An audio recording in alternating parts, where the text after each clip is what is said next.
wakiilka dumarka ismaamulka Wajeer Fatuma Cabdi Jeexow ayaa maanta culimaadudiin haween iyo dhalinyaro guddoonsiisay agabyo kala duwan. Fatuma Cabdi Jeexow wakiilka dumarka ismaamulka Wajeer ayaa sheegtay in ay muhiim tahay in laga warhayo culimada haweenka iyo sidoo kale dhalinyarada. Leo nataka kushukuru watu wa Makaror katika Wajir West. Vile munaona nimeleta empowerment ya youth. This empowerment is going to help youth so that we can fight drug abuse and radicalization. There are so many tournaments going on. We said we have to think outside the box so that we can empower our youth. This project you're seeing, we have launched here to support various groups. So we are very glad to be here. We are very happy. We are also we are supporting the president and the deputy president for fighting drugs and abuse. We are also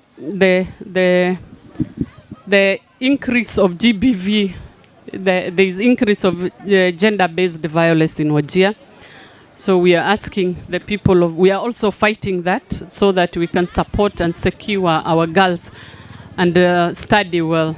Marka, thank you so much. I am happy to be here. dadkii agabkaasi kala duwan la guddoonsiiyay ayaa u mahadceliyeen wakiilka dumarka Wajeer.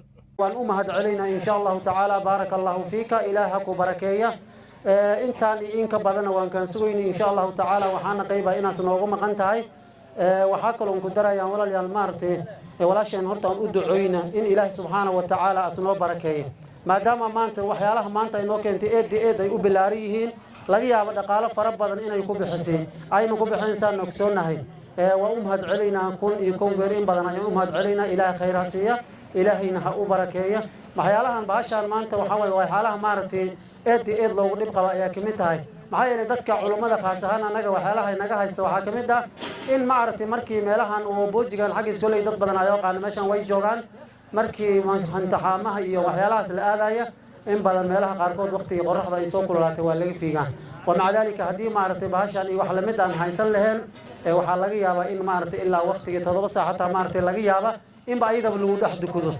Thank you Mheshimiwa Fatuma Cabdi Jeexow for giving us this amazing we thank you so much and we really appreciate your effort. Thank you so much.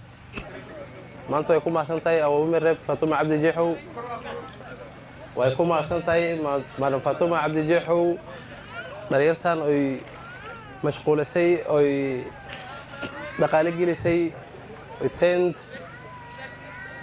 kursiya walax lagu ku aboonay in dhalinyarta la caawiyo way maasantahay karibu maanta horta waxaan u hadli lahayaa farxad adduun waayo dhalinyaradeenni oo maanta ma sha Allah ay u keentay gabadhan heemada mid nooga muhiimsan oo maanta in wax la siiyo aanu haboonayaan horta waa dhalinyarada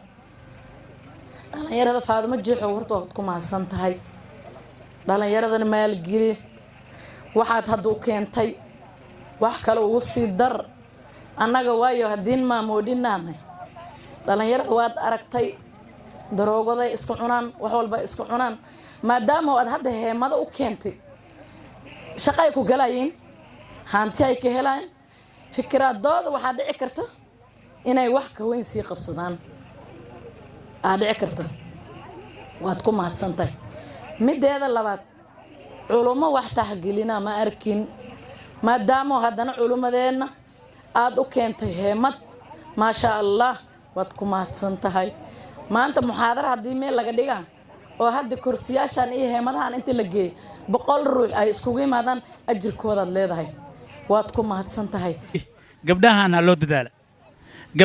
loo dadaala maxaa yeelay qofka haweenka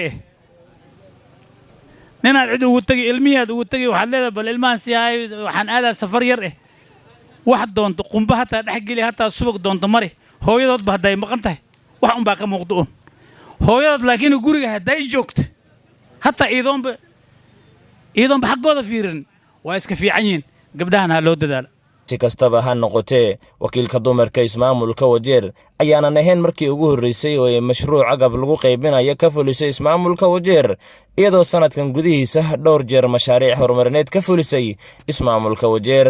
Cabdiraxmaan Mucaawiye, warbaahinta ismaamulka Wajeer.